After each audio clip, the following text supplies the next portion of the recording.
Llevo algún tiempo empeñado en la construcción de un diccionario enciclopédico en el que doy cuenta de esta difícil relación con las palabras.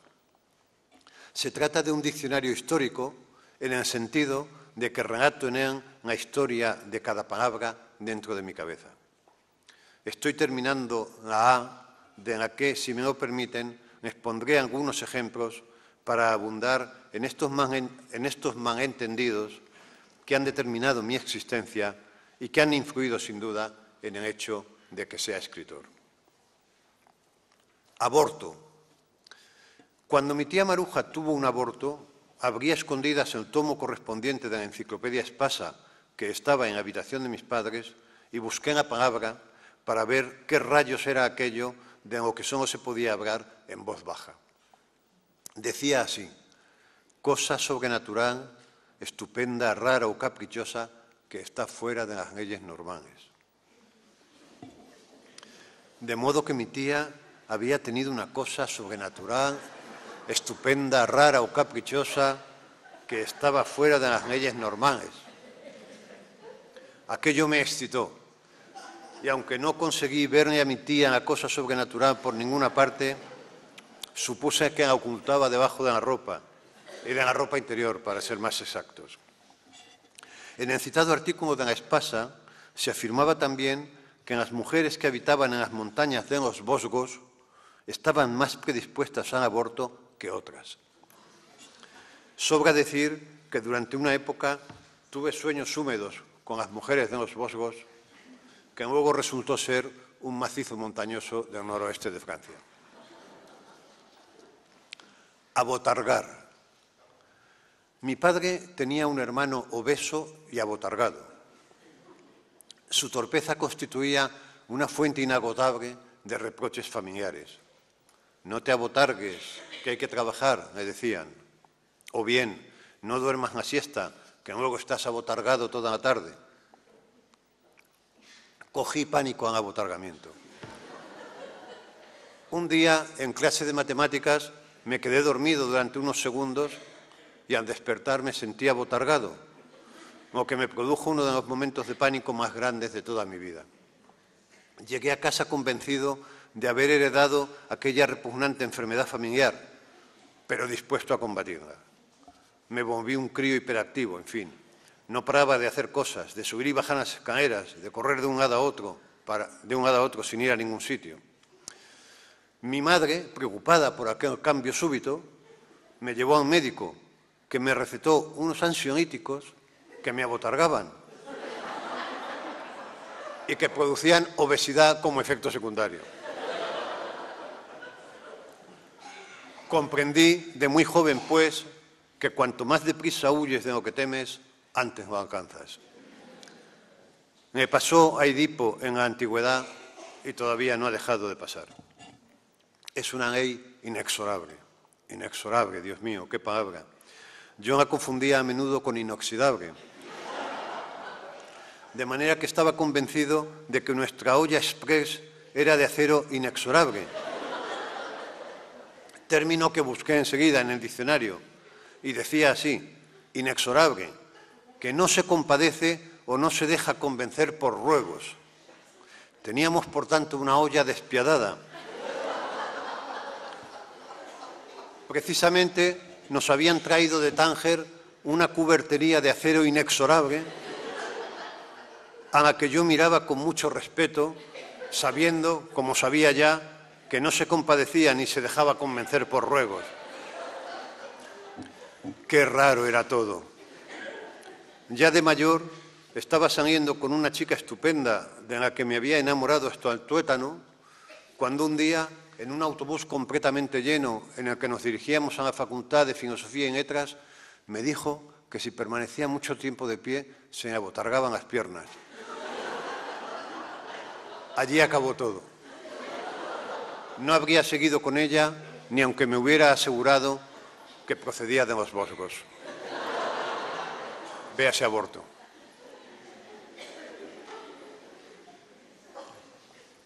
Abúnico. Además de un tío abotargado, véase abotargar, tuve un hermano abúnico. Me lo dijo su profesora en el recreo. Tu hermano es un abúnico. No sabía en qué podía consistir ser abúnico, pero me pareció una palabra amenazadora, como casi todas las esdrújulas. En el camino a casa, cuando atravesábamos un descampado lleno de ratas y mondas de naranjas, me detuve y me busqué en la buña detrás de las orejas y debajo de las axilas. También en el cuello, pues pensé que guardaba relación o con la higiene o con los ganglios. No encontré nada, por lo que al llegar a casa busqué la palabra en el diccionario. No la encontré porque alguien había arrancado la página, pero di con abunense, que me pareció de la misma familia y que significaba que eras de Ávila. Daba la casualidad de que mi padre viajaba bastante a esa ciudad por razones de trabajo. Me pareció, pues, que había una oscura relación entre aquellos viajes y el problema de mi hermano, de quien di por supuesto que había nacido allí, aunque nos lo ocultaban por alguna razón. Crecí con la idea de que su llegada a este mundo estaba asociada a un secreto familiar inconfesable. Y todavía hoy me parece que carece de la legitimidad que tenemos el resto de los hermanos a la hora de tomar decisiones familiares. Acetozolamida. Acetozolamida. Tropecé con esta palabra en el prospecto de una medicina que tomaba mi madre y que servía, según dicho prospecto, como diurético en el caso de retención de líquidos. Hacía poco habían detenido a una vecina nuestra que tenía la bañera llena de aceite. Eran los años del hambre y la habían detenido por acaparadora. Inmediatamente asocié la expresión retención de líquidos con el acaparamiento de aceite y pensé que formábamos parte de una banda de acaparadores. No obstante, pasada la primera impresión, decidí investigar, para lo que busqué en el diccionario la palabra diurético. Decía así: referido a una sustancia que aumenta la secreción de orina. Dios mío, me dije, qué repugnante es todo. De modo que mi madre tomaba aquellas pastillas con acetozolamida para mear más. Entonces me acordé de que yo mismo me aguantaba a veces las ganas de hacer pis hasta el límite para sentir más placer al orinar y supuse que los mayores utilizaban medios químicos para aumentar ese placer. No me pareció bien. Una cosa es que yo fuera un cochino y otra que no fuera mi madre. Todo se derrumbaba a mi alrededor. Acuario. No es un signo cualquiera del zodiaco, es el mío, por lo que me parece más interesante que ningún otro. Un día de pequeño leí en un libro de astrología que el arco superciliar de los Acuario expresaba al mismo tiempo perplejidad y resolución. Entonces no sabía qué era el arco superciliar ni en qué consistía en la perplejidad o en la resolución, pero me sonó todo muy bien. De hecho, una vez averiguado el significado de aquellas palabras, no paré hasta conseguir dar a mi arco superciliar un tono que expresara perplejidad. En lo de la resolución, sin embargo, llevo trabajando toda la vida, pero no me sale.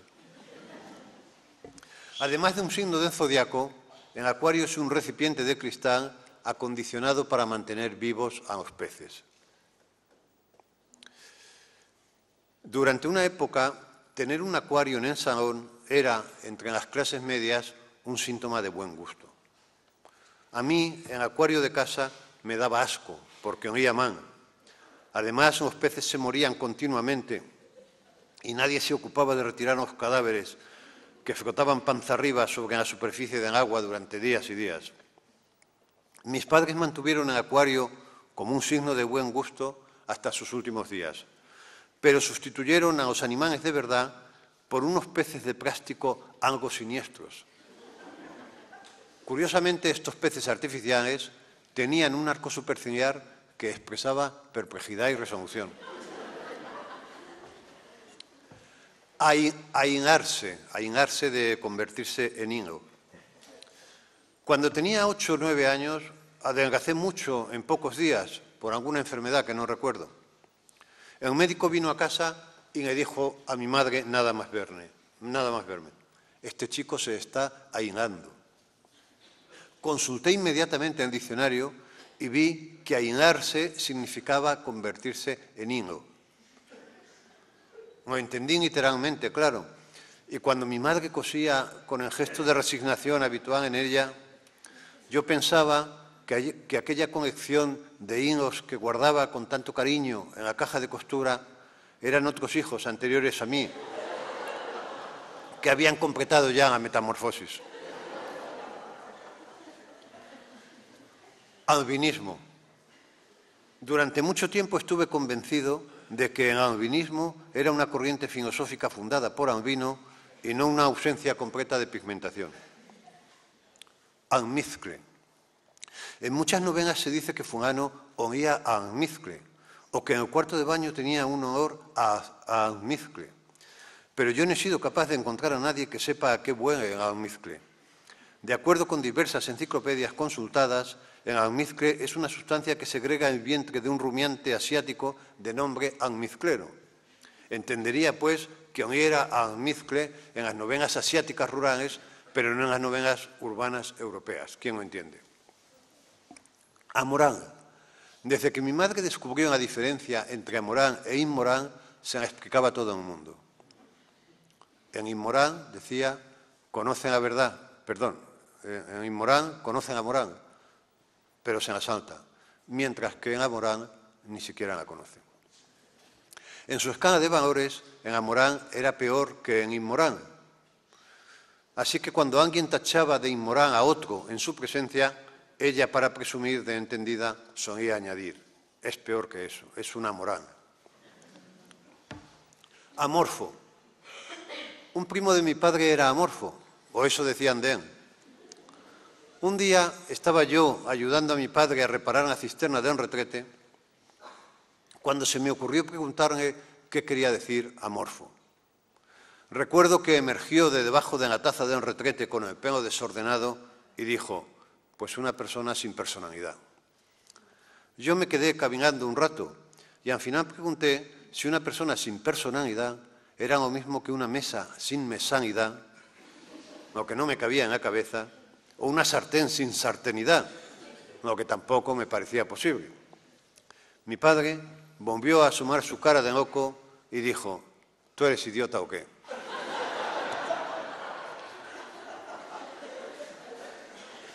Nunca volví a preguntarle ninguna duda lingüística. En cuanto a la cisterna, tuvimos que llamar a un fontanero. Amputar. Tuvimos un perro al que hubo que amputar una pata de atrás, de forma que caminaba con 3. Un día salió por la tele un individuo manco del que dijeron que estaba imputado en algo. Me pregunté si entre amputar e imputar habría la misma diferencia que entre inmorán y amorán, véase Amorán, y deduje que sí, porque el perro, como animal que era, no podía ser consciente de que le faltaba una pierna, mientras que el hombre sabía perfectamente que le faltaba un brazo. Todavía hoy, cuando veo a un imputado, me sorprende que no esté amputado. Anestesia. Cuando descubrí la diferencia entre la anestesia local y la total, sentí algo parecido a lo de mi madre cuando descubrió la diferencia entre amorán e inmorán. O sea, que se me abrió la mente, desplegándose ante mí un nuevo mundo de significados. Siempre que algún conocido entraba en el quirófano, yo preguntaba si le operaban con anestesia total o local. A continuación, se dejara o no, me explicaban la diferencia. Anglosajón. Un día estaba hojeando el diccionario al azar cuando tropecé con la palabra anglosajón, de la que se afirmaba. Dícese de individuo de un pueblo germánico establecido en Inglaterra en el siglo V. Intenté averiguar cómo se llamaba un individuo valenciano que se había establecido en Madrid en el siglo XX, que era mi caso, pero no venía. Angosto. Si adaptas a la morfología de esta palabra el resto de los meses del año, quedan así, o habría que decir así: enero, febrero, marzo, abril, mayo, junio, etc. Una vez que conocí el verdadero significado de angosto, véase angosto, comprendí que la angostura produjera angustia, pero entonces me dijeron que no, que la angostura producía ese sabor amargo característico de algunas bebidas carbónicas. ¿Y qué rayos tienen que ver las bebidas carbónicas con el sentimiento de desamparo e incertidumbre que siento frente a la existencia? Me pregunté ante la barra de un bar, frente a uno de mis primeros gin tonics solitarios. Estábamos casualmente en agosto, o en angosto, como quieran, y me habían dejado completamente solo en Madrid. Antropófago. Cuando mi madre se enteró de la diferencia entre antropófago y caníbal, tuvo un deslumbramiento intelectual semejante al que había producido la distinción entre moral e inmoral, y aunque tuve yo cuando descubrí la diferencia entre anestesia local y total. Quiere decirse que si alguien utilizaba indebidamente alguno de los dos términos en su presencia, ella intervenía enseguida para señalar que se podía ser antropófago, pero no caníbal, o caníbal, pero no antropófago.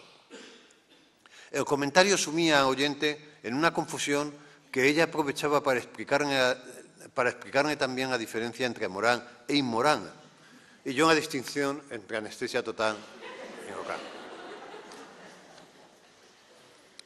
Aplique.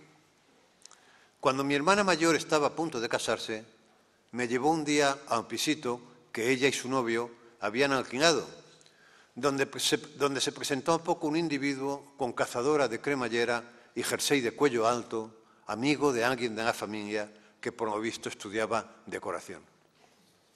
Estudiar decoración en aquella época constituía una extravagancia, cuando no una desviación sexual. Pues bastante teníamos entonces con salir adelante.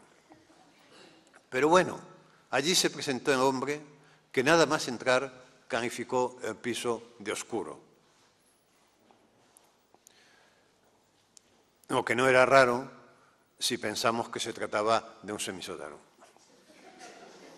Me pregunté, puesto que yo me había dado cuenta antes del dato antes que él, si tendría yo aptitudes para la decoración o para las desviaciones sexuales.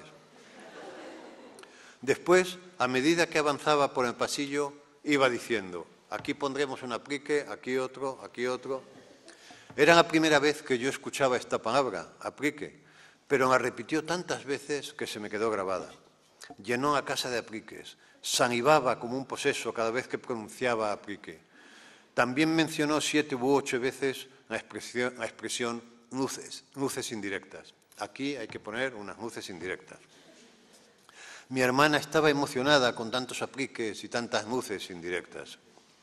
Todo resultaba muy sofisticado, en fin, como si estuviéramos en Francia o en Suecia. Cuando salimos a la calle, completamente centroeuropeos, el decorador escupió sobre la acera y volvimos de súbito a nuestra condición de españoles.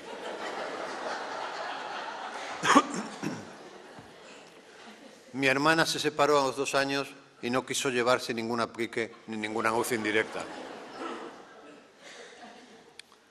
Areola. De pequeño me pasaba la vida buscando palabras en el diccionario. En pezón decía: protuberancia rodeada de una areola asalmonada que en las tetas de las hembras sirve para que los hijos succionen la leche. Dios mío, cuánta confusión. ¿A qué mente se le ocurría mezclar la leche con el salmón de sabores tan distintos? Lo malo es que si ibas a buscar areola, ponía enrojecimiento de los bordes de una herida o pústula. La asociación entre el pezón y la pústula fue terrible, sobre todo después de buscar pústula, donde decía inflamación en la piel llena de pus. ¿En qué quedamos? ¿Mamaban leche o pus los mamíferos? ¿Puede uno crecer con una sexualidad sana si ha tenido ese instinto cultural de acercarse a un diccionario? ¿Es compatible el desarrollo intelectual con el venéreo? ¿Se puede ser cultivado sin ser un perverso?